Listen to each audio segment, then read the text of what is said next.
Okay. All right. Well, good morning, good evening, good afternoon, whatever the times are for you or whoever's watching this. I'm really excited today. So we've got Cody Landry and Nichole Shelton with us, and we're going to talk about an aspect of vibe coding that I think a lot of people maybe even don't think about, or they're ignoring, or they just assume that maybe it's taken care of for them. But security and what we're potential problems, I guess, that people are building for themselves around security and compliance with all this vibe coding that's going on now, because everybody is vibe coding everything.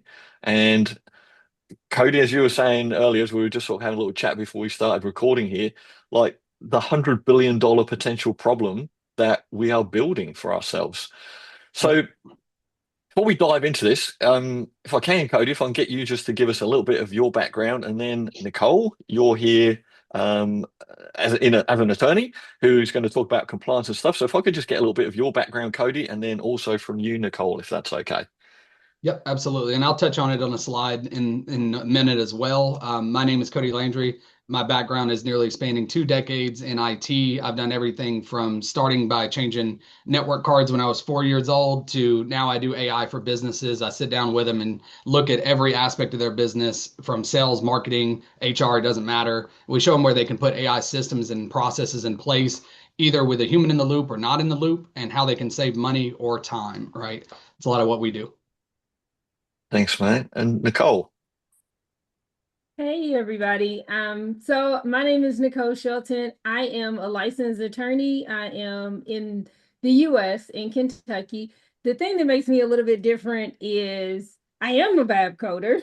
I am a gadget girl. My undergrad degree is a technology degree, which kind of sets me apart from a lot of attorneys because not only am I going to talk about the legal things that you need to consider in your business, but I'm doing it right alongside of you. And so, as an attorney with 20 years of experience, I know what happens when things aren't planned well. And when things go wrong, people come to see me. I'd rather you see me before you need me because something went wrong. I'd rather give you the tools to protect yourself in advance. Yeah, and especially, I mean, you guys, I'm in Australia, you guys are in the US. Uh, we see the US from afar, right? And you guys are extremely litigious, I would say, compared to pretty much any other country in the world.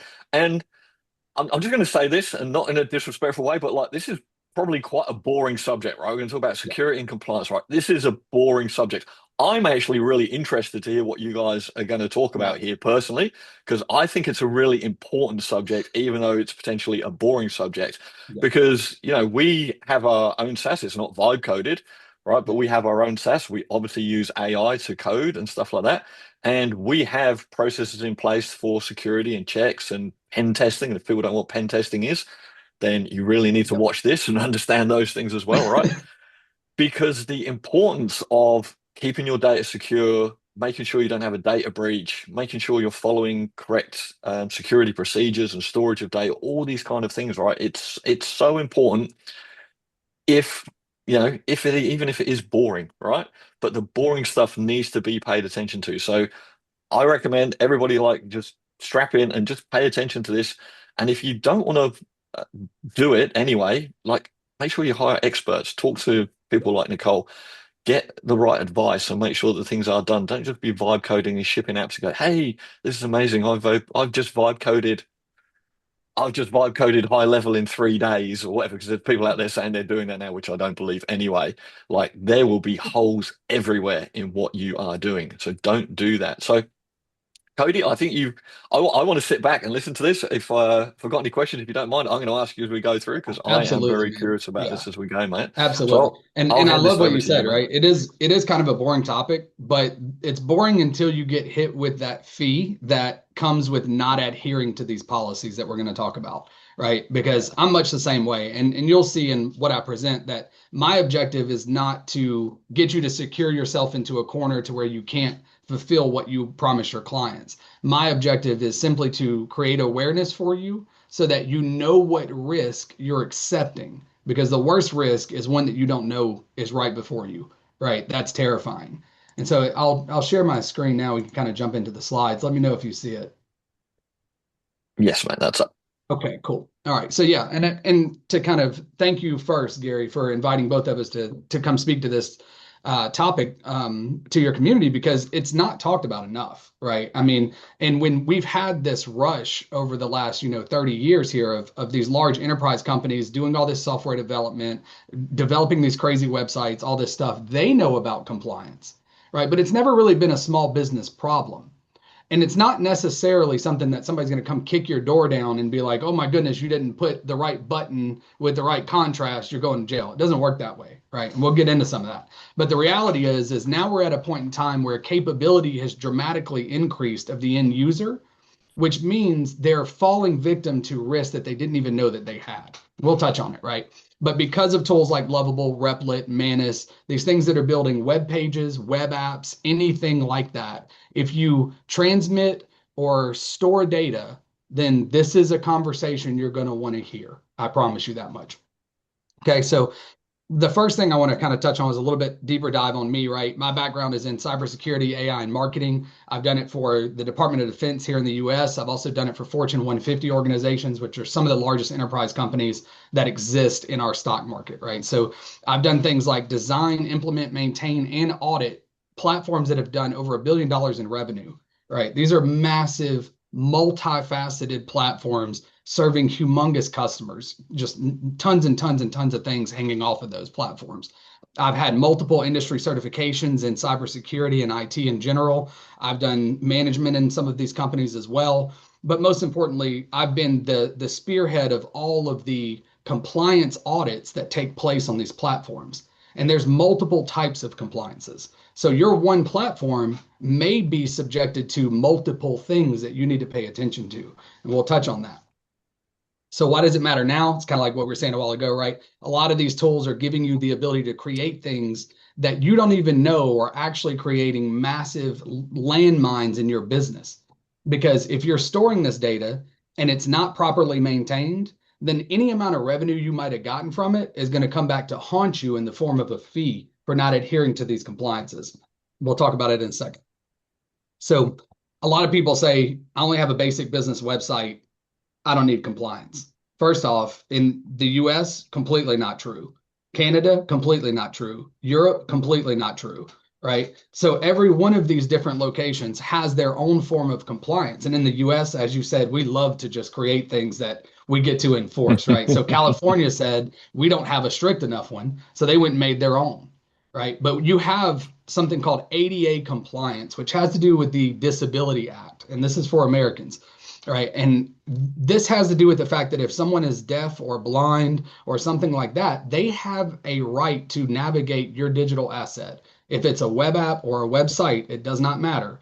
They have to be able to navigate it using their screen readers, any, hearing things that help them read out auditorily, right? All this stuff really makes a difference. And so there are companies, there are actual firms that exist that they go look for people who are making money and not being compliant. And if they find you, then they will go find someone who has suffered damage by trying to use your website or web app, and they cannot. And then they will sue you and they will represent that person.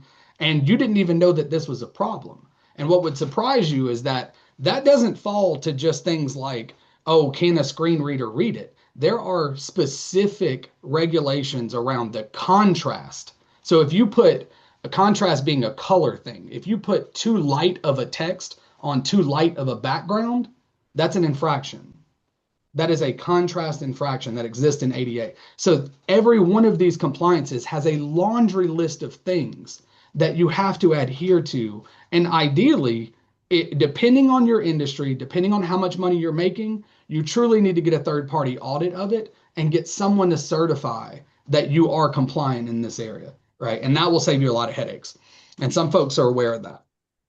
So can't Claude Code just fix my compliance for me, right? I mean, it made the app, right? Why can't it do it for me? The reality is Claude Code is very, very good at delivering beautiful objects to the front end.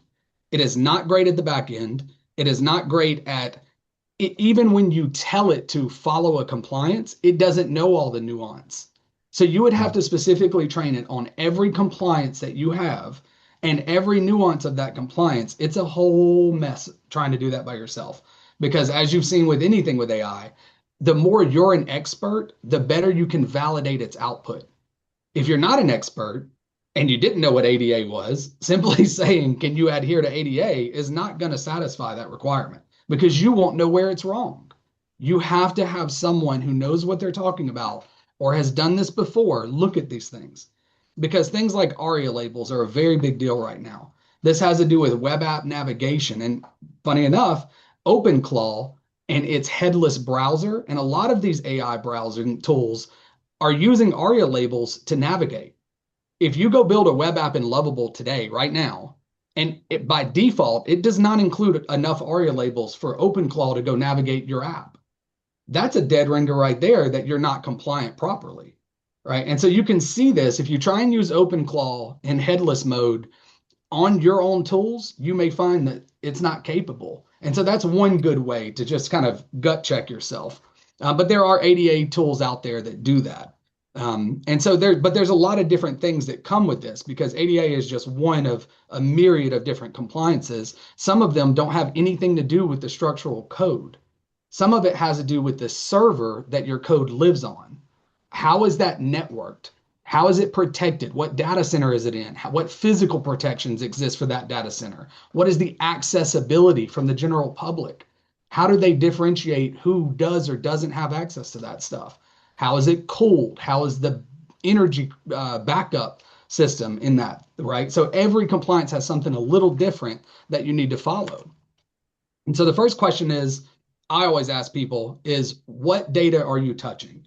And I don't mean storing in a database. I mean literally touching. If you transact something from point A to point B, then you have, at least at that window of time, you have some regulations you have to adhere to, right? Credit cards are a great example of this. And I actually mentioned this in a comment to Sean Clark when they mentioned that they were going to allow the storing of credit card data for users recently in one of his updates. And I said, wow, that's a great feature.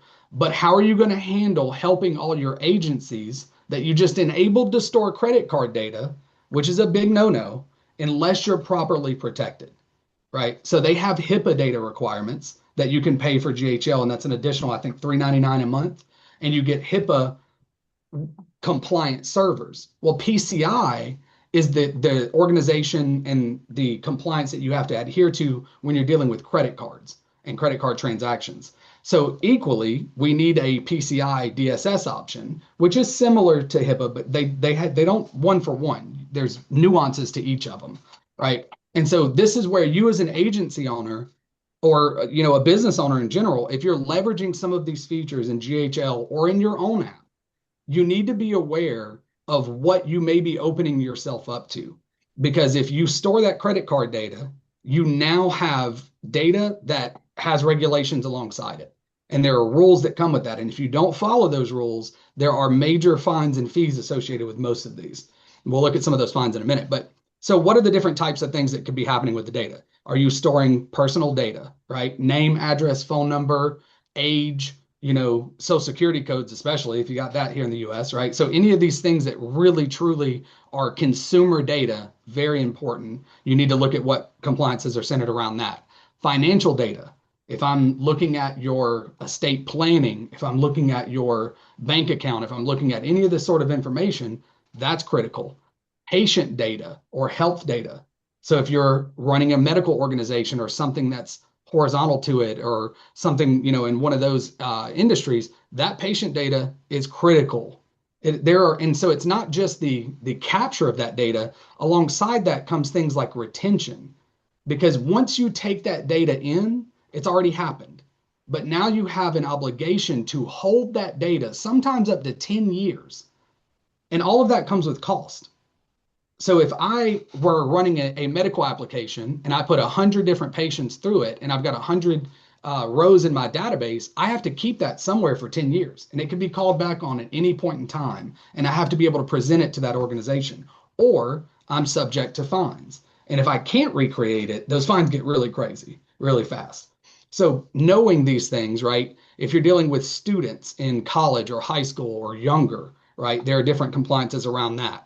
And storing your own logs and internal records are also a big piece of this. So knowing what data you're dealing with in your application is huge. This is why I very carefully choose what apps and industries and markets I go after.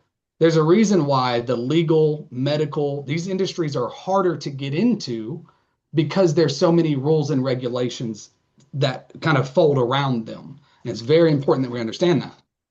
So then the second question is, once you understand what your data is, how are you going to govern that data? What is the governance of this thing, right? Who owns it in your organization? There has to be a clear role defined. Sometimes that's you, the founder, if it's just you. Other times that could be your CTO. When you get larger, you get into CISOs or CISOs, right? And these are security officers and people like that, right? And so it really just depends, but that's something you need to work out on your own. But even beyond that, then we need to talk about who can access that data. So maybe I am storing patient data and I'm aware of it, and Gary is my data owner, but then we have 4 other employees, and we need to make sure that whatever their roles are have the least amount of access to that data that is required. They can't have full unfettered access to it.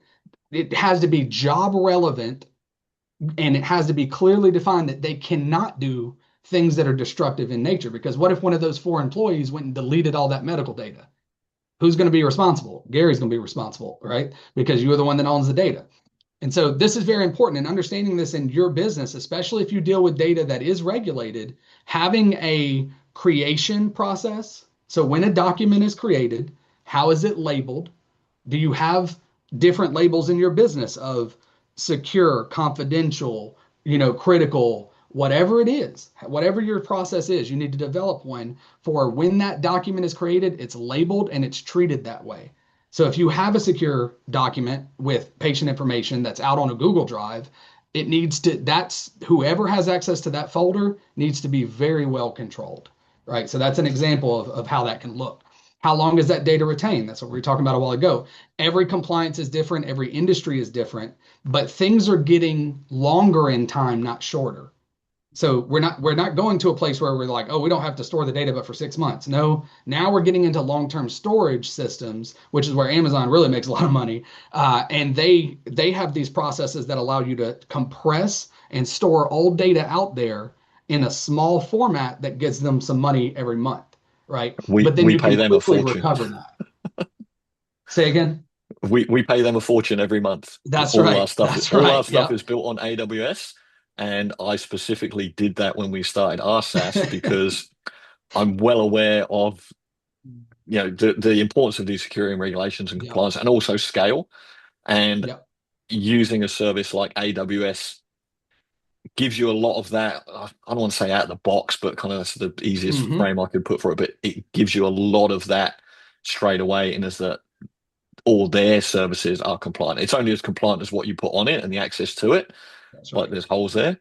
But and AWS has compliant servers. So that's another piece. AWS has a whole subset of what they define as SOC 2 compliant, HIPAA compliant, PCI compliant, right? And so if you talk to their support, you'll find out that they deal with this all the time. This isn't something that's new. This is just new to the small business arena because it's not something that most businesses have to confront until they get really large, right? Because no one's coming after them.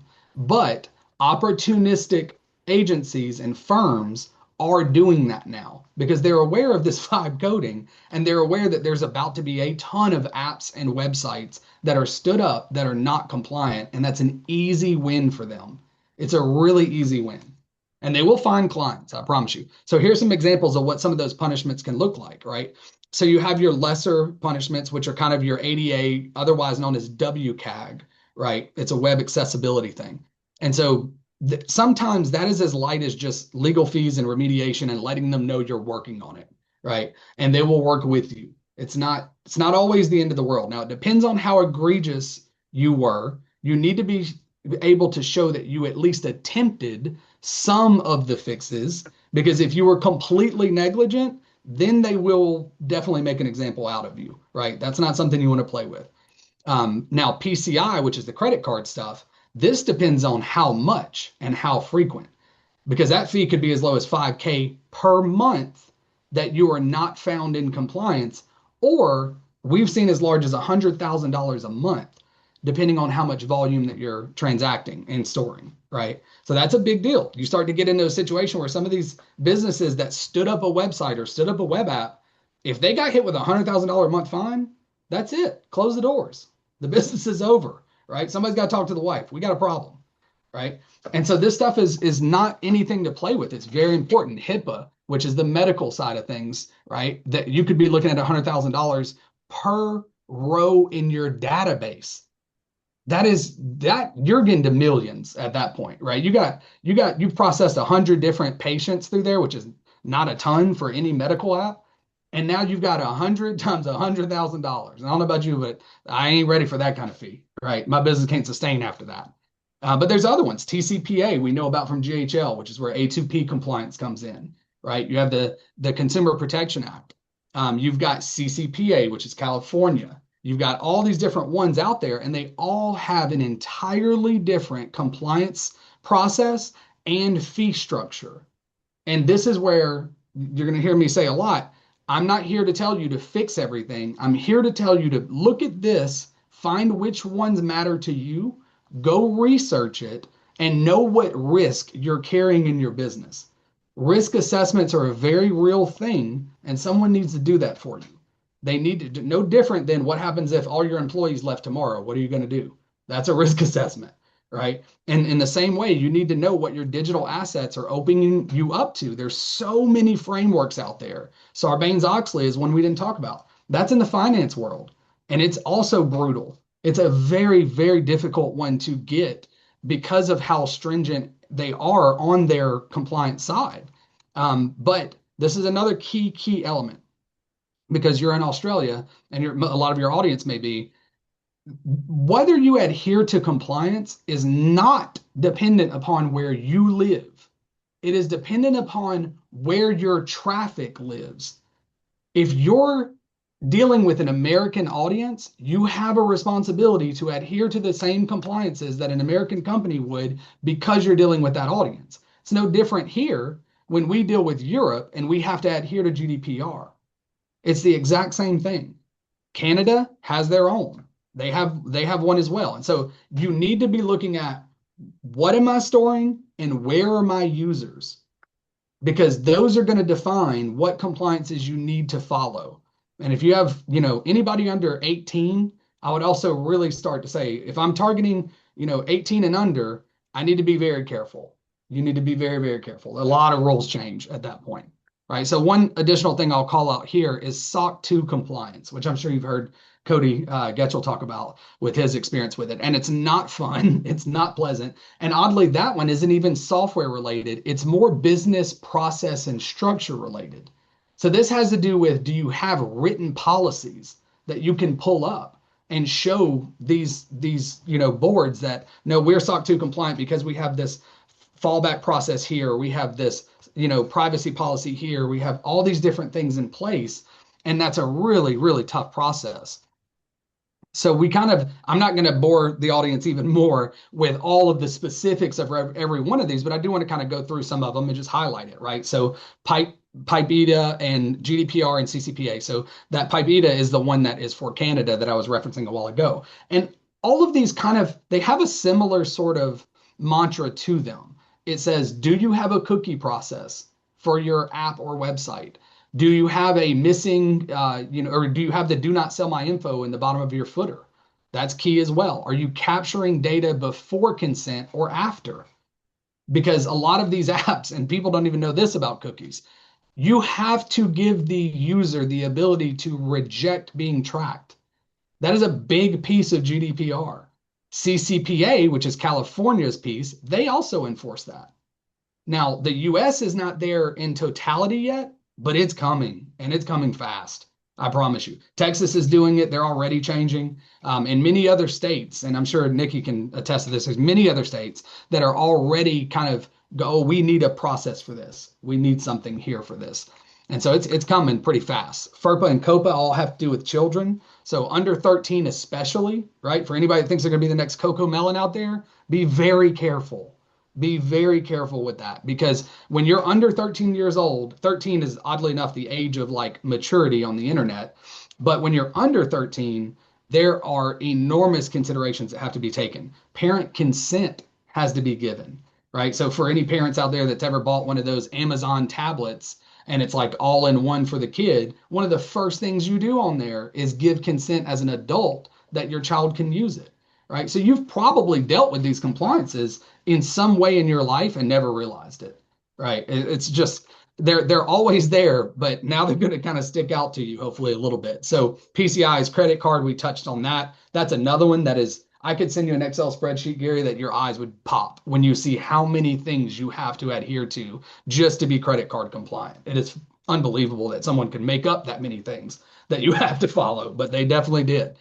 HIPAA is patients, patient health, medical health, right? Any of that sort of stuff. That is absolutely critical. With that, a big piece is not only do you have to have the physical structure, the software structure, but you also have to have what are called BAA agreements. And that is an agreement with you and anybody that you communicate with. So guess what? Every API you have that goes to another organization that transacts that medical data has to have a BAA agreement.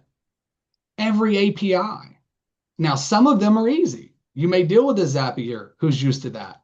You may deal with some of these large organizations, but what you may not realize is you may be using an API, especially now in the world of vibe coded tools everywhere, that some person built in their upstairs room one night at 12 o'clock at night, and they don't know they need a BAA agreement. They have never even heard of that. So you may be the first exposure to that tool that they even need this thing. Right. But that's why this sort of effort to evangelize all of this information is so critical, because I'm all for the world opening up with unbelievable capabilities and everybody making their wonderful toys and tools for the world. But we need to be able to do it in this way. Right. And if we can teach, then they can go to that person and say, hey, buddy, I need a BAA agreement. And then what is that question will start to ring. And then we can help everybody. Right. So SOC 2, what we talked about, right? Do you have an incident response plan? What happens when something goes wrong? Are you logging and monitoring properly? Have you done a risk review on all of your vendors? And I'll share a little nugget here. In 2018, there was a company called SolarWinds who makes one of the largest monitoring tool applications for network engineering. They were super trusted by a lot of people. And if you go back and look at this, it's called the SolarWinds attack. And because they had another company working on their software, they injected in an update to their own software a backdoor that another company took hold of. So now it wasn't the company that you trusted, it was someone they trusted.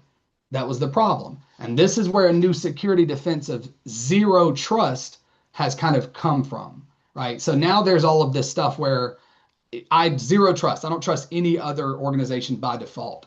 I'm going to, if they come in, they're given temporary IDs, temporary access, temporary everything that is created and deleted at every communication point, right? So that's just a loose example of zero trust, but it speaks absolutely to the point of vendor risk reviews. Very important stuff.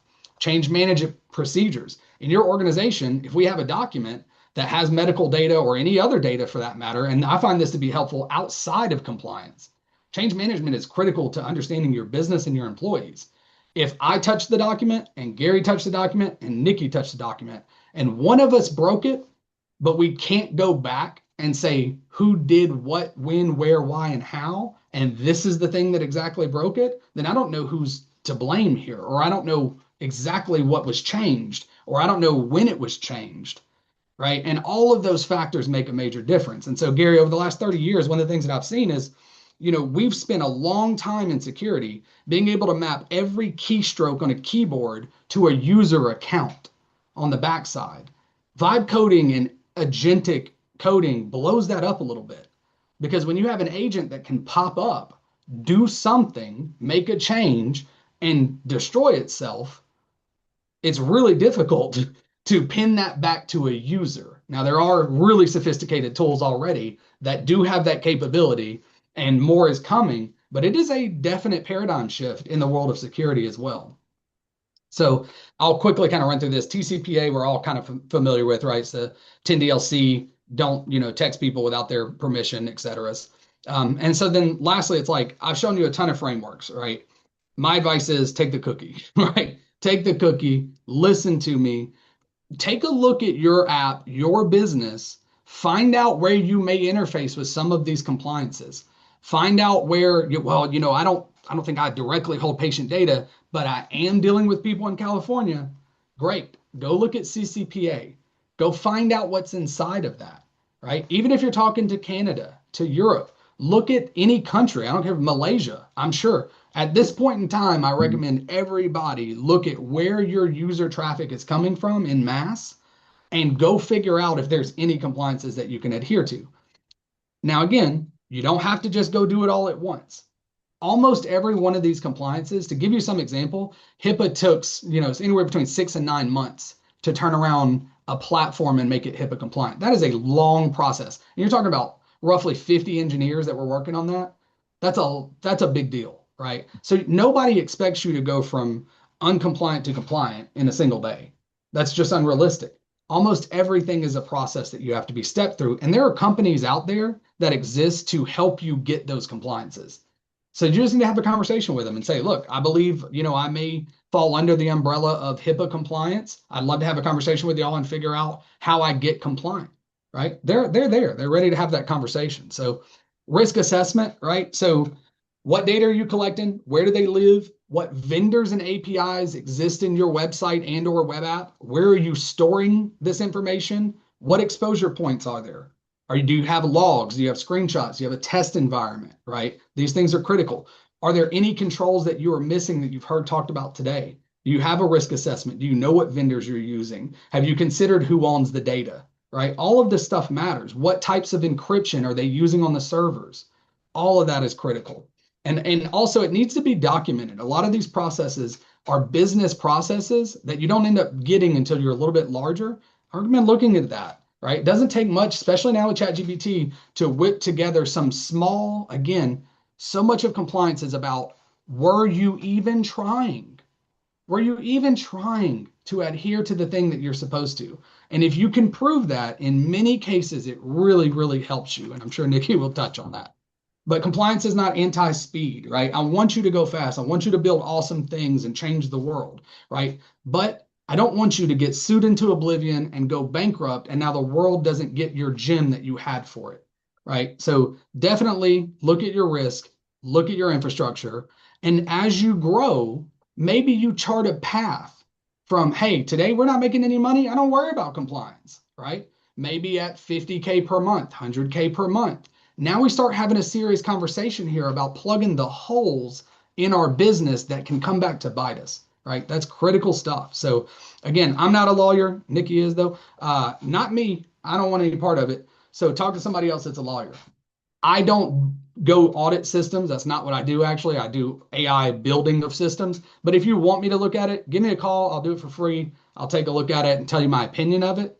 And that's just from me to your audience, Gary. But my thing is more building stuff from the ground up the right way the first time, right? That way you don't have all these problems later as you grow. But if you want to reach out to me, I'm almost always on Facebook because I'm old. You can see all the gray hair, I'm sure. And 3 kids, I think I get to be a Facebook dad joke expert at this point. So that's where you can find me. Thank you, mate. So if anyone does want to take advantage of that, that's the best place to contact you, through Facebook or Instagram. On those yes, sir. details. Yes, sir. Yeah. You can reach him almost any time of the day on Facebook. No exaggeration, right? When I got a 3-year-old, so I'm up at 2 a.m. It doesn't make a difference to me. Mate, well, I'm with you on Facebook, mate. We must be old, but yeah, I'm with you on Facebook. I only do Facebook and YouTube because there's too much other social media stuff, and I just don't have time for all of it. So I'm just where I am, basically. That's right. I couldn't tell you what exists on X. I have no idea. Not a clue. No, me either. Mate, if I can just ask you a couple of questions before we jump over to you, Nichole, if that's all right. Who should be most worried? Like the vibe coders out there that are making, apps or software, who should be most worried? Because what I gather from what you were talking about, health and finance are probably a couple of the real serious issues. And I see a lot of people building apps these days for health. Like I definitely know that. So I don't know if that kind of comes into the HEPA because it's not exactly medical information, but yeah, who should be most worried? Who's vibe coding? Who's most vulnerable at the moment? You would be thoroughly surprised at what does constitute HIPAA data.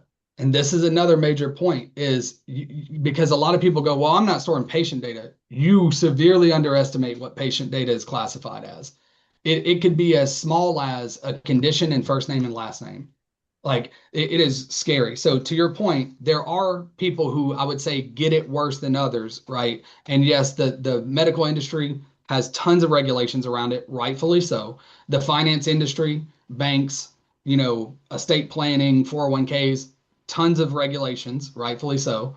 But then beyond that, because those are very obvious, this is where I think people get really tripped up and they think that they're not at risk when they are.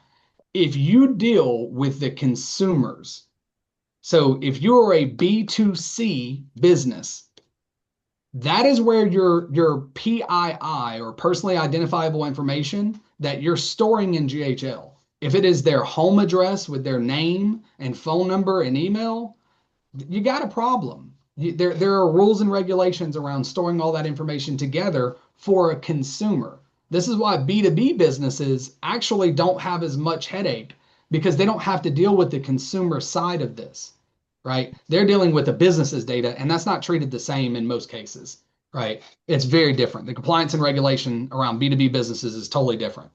But yes, if you're dealing with consumer data, if you're dealing with children under the age of 18, if you're dealing with medical, if you're dealing with finance, if you're dealing with anything that is considered, governmental secrets, that's also, if you're dealing with the government almost in any way, I go ahead and tell you there's probably rules and regulations around it because they are very strict. They have tons they have to adhere to.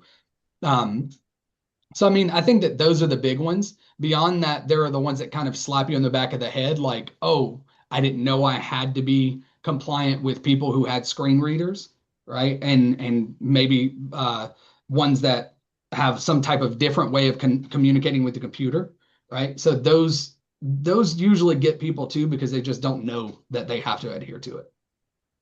Cool, thank you, Matt. And thank you so much. I didn't know you were actually going to do that, but saying book a free audit, because I was writing questions down as you were going through that I wanted to ask you at the end. So appreciate that. So if anyone does want to reach out and talk to you and book a free audit, that would be awesome. Yeah. For I anyone won't fix it, but I'll tell you who can and where to go. Right. Thanks, Matt. For anyone who's kind of maybe not sure about that, or if they can't get hold of you, or a lot of people they're vibe coding stuff, so they want quick answers anyway. We are in a quick answer age, right? What should I do if I'm a vibe coder, I've created an app, or I've got something in my business? What could I do today, as soon as I've finished watching this right now, to go and do some kind of self-assessment or figure out where I might need to go? Because it's not as simple as, as you rightly said, it's not as simple as going into Claude, Manus, ChatGPT and just saying, hey, can you make this secure? Or, hey, am I secure? Where should I go to try and start to figure out where my holes are in my app or website or business? Yeah. So I would recommend, especially if you did build your app inside of Lovable or Replit or something like that, to ask it, hey, based on what you know about my app, what compliances do you think I need to adhere to? Now, where that train will stop is once it tells you, again, that's not legal advice. So the true first stop should always be a lawyer if you're making substantial money. And that was the other person that I wanted to add in earlier when you said who should be worried? Someone who is making money on their app. Because if you are making 10, 25, 30,000 a month, I promise you there is a firm or an agency that is going to fine you if you're not compliant because they want people who have money that can pay the fees. That's the people they're looking for. So be very careful with that. But they should go onto that platform, ask them about what compliances it thinks it should. And you can loosely describe it. Say you didn't build it on Lovable, you went to ChatGPT. You could loosely describe your app, who it's targeting, how, are you trying to get ranked on Google? Do you have a US audience? All that sort of stuff. At the end of the day, I'll send you my slides and you can dump this in ChatGPT and say, based on all the information in here, what does my app, need to fall into? And at that point, let it kind of guide you to what you have, and then go out to those websites. Every one of these compliance frameworks, HIPAA, PCI, Sarbanes, all of them, they all have a website with resources that you can look at and trusted vendors that will come in and do audits and do different things for you. I'm going to tell you, this industry, because it's been so dedicated to enterprise, and I think this is something Nikki would agree on, we'll see a shift in this over the next 5 years. But right now, all of the companies that support audits support them at an enterprise level. You're talking $40 billion company level, right? Annually, massive. So for them to come in and do an audit, they're looking at $250,000, right? These are large, large companies. And so there's not really a good answer right now for having an audit done on a small business. They're out there. There's a Vanta is a tool. I think it's phenomenal that I would co-sign. But there are other tools and agencies that are starting to form that will help defend the small business. But today, there's not a lot of answers that do it. Awesome. Thank you, mate. Thank you for all of that. Very thought-provoking. I think a lot of this stuff, right? Because you see that in all the different compliances, and it's a whole other industry, and what you don't know, you don't know, right? You just don't know it. And then, yeah, if you're And I going just through want to save you vibe money, coding, right? That's my whole yeah, my whole plan is to save you money. mate, I appreciate it. That's why I got you in here today, because I wanted to know all this. I wanted to get more information on it. So thank you. Nichole, we'll jump over to you. So Cody asked especially if you could come on here because, as he said, he is not a lawyer, which is very fair. So you're going to come and just have a little bit of a chat through some of the legal ramifications, what people can find out, what they can put in place to maybe help protect themselves. Did you want to speak a little bit to that? Sure. So I had a quick, I can chime in. We can do one or two things. I have kind of another take on ways that definitely vibe coders need to protect themselves outside of just the security piece of it that Cody talked about. Or I can piggyback because I have a lot of notes that I wanted to fill in some things that he said. So you tell me what works best for you, Gary. If you wanted to fill in any notes on there, that would be amazing. If you've got anything to add in specific around what was talked about, that would be so good. Thank you, Nichole. Yep. So the first thing that I thought was darn attorneys. Nobody likes an attorney until it's yours. Nobody, all attorneys are liars, all attorneys are shysters, and they charge too much until it's your attorney. You want to make sure that you bring yours with you. So that's the first thing that I was thinking. One of the things that Cody talked about was how most of these regulations, especially when you're talking about in the US, are federal, which means they apply to all 50 states. However, it is getting more and more that the states are having their own versions of these. And so I've had to work with some of the clients that I've had to work with have decided that they're gonna block IP addresses or not take clients that are in certain states just because they don't want to have to deal with the regulations and the ramifications. I know back in the day, and it still happens. There used to be a big scandal with attorneys that would look for hotels that didn't have the right ADA accessible equipment for pools. They would send drones or helicopters out, overlook the pools at the hotels, and immediately launch lawsuits. I've had experience where IP is being used, which is what I was going to speak on. That isn't protected. And attorneys that use spider software to crawl different websites to make sure that you are compliant in certain areas, especially when it comes to IP, that they do that and automatically that it's like I want to say a puppy mill, but it's like a mill house, and they just churn out lawsuits. And ignorance, they used to say ignorance is bliss. Ignorance is not bliss, nor is it an offense in law. Actually, ignorance is very costly.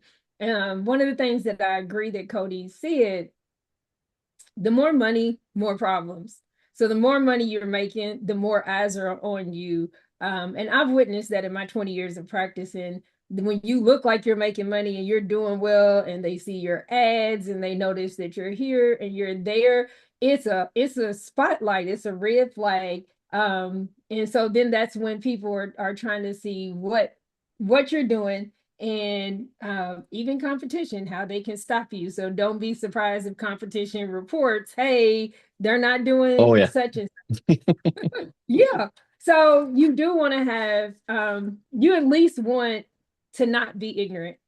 And what I always say when I start out speaking to any group is I'm probably different. Well, I am different than most attorneys. I'm an undercover unicorn. Most attorneys, our time and our expertise is and our mental work is how we earn our living. So many attorneys make it seem like you have to have an attorney. In the day of AI and automation, we have gotten to where you don't need a developer for everything. You can vibe code stuff. So it allows you to do a whole lot of DIY. Well, in my opinion, and I know it's a contrarian opinion to most attorneys, attorneys are like dentists and doctors. So we're professionals, we've gone to school, we've learned what others may not have. However, I'm raising my grandson. If he hurts his leg at any moment, or earlier, he hurt his foot outside in the yard. He came in, he's bleeding. I cleaned it up, I put the bandage on it, told him go back, go out and play and be careful next time. But if he had broken his leg outside and came in, I can't set that. It is way above my pay grade. However, Yeah. there are things that, just like with the dentist, you get, kids, they have loose teeth, you pull their tooth out and you're good. You put a little bit of Orajel or medication on it and let them go lay down. But if they need a root canal or a dental implant, that is not something that you should be taking on. So a big part of protecting yourself is knowing what you know, knowing what you don't know, and knowing how to find out what you need to know. And there are companies that are trending more away from just dealing with enterprise. Software security people, as well as attorneys who will come in and give you the audits that you need, or try to give you some of the training and the advice and the knowledge that you need. Let me see. I think I hit those notes. Know what you need. I saw a meme earlier today that said automation and AI aren't our downfall. What creates risk is human nature. In Yeah. dealing in 20 years of law, I can say while we may be on the honest trajectory, trying to do good professional business, coming up with products that solve problems and help people. For as many of us that are trying to do business the right way, there's always someone on the other side trying to find how they can exploit our blind spots in what we don't know and what we leave out there. And there are also business owners who are not as safe and secure in dealing with people's personal information, definitely personal health information, PHI and HIPAA stuff. I can say it also in my 2 decades of practicing, I deal mostly with entrepreneurs and small businesses and founders of startups. I had one client here recently who started a new business, came in, took over another space from another business, came in and found that files were laying all over the room in the main office. It had people's social security numbers, copies of birth certificates, all kind of personal information that was just in the files and just kind of left spread, not even like in a locked file cabinet.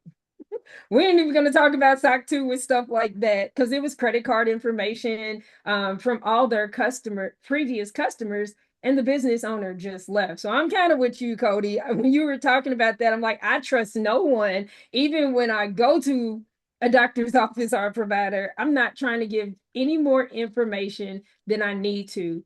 But the best practice for your business is to also make sure that you don't take any more information than you absolutely have to have, that those who need access to it can get it, but get it for the limited purpose of what they need. And to do, standard operating procedures for your business. I have a lot of startups that I work with, and the founders think, oh, we're only a team of 5. Right. And that is 5 possibilities that things 5 can possible go holes. right. And so some people don't want to, take the time to do the standard operating procedures, to do the paperwork, because paperwork's not sexy, it's boring. I would say that's a lot of what attorneys, at least good attorneys and business attorneys, do is writing, but you can do it too. So writing down your standard operating procedures, writing down your agreements, your employee agreements on who has access to what levels of security you're going to have for each person on your team. And then I wholeheartedly believe this. I've had clients who have litigated 6-figure litigation over something that would have taken a couple of $100 to say, hey, can you just look over this? I wrote this contract myself because I didn't want to have you write it. I had one client that went to Rocket Lawyer, and Rocket Lawyer turned into almost a 6-figure lawsuit because they didn't, they put it in and thought what they put in was correct, and it wasn't.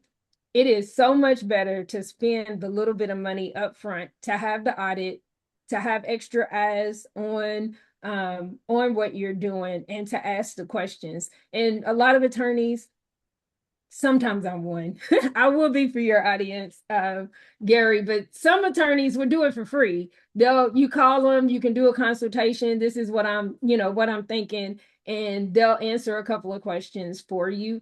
And if they don't, most times it is really, it's pennies on the dollar. It is pennies on the dollar to give that ounce of preparation that is going to save you in preventing something that could be coming down the pipe.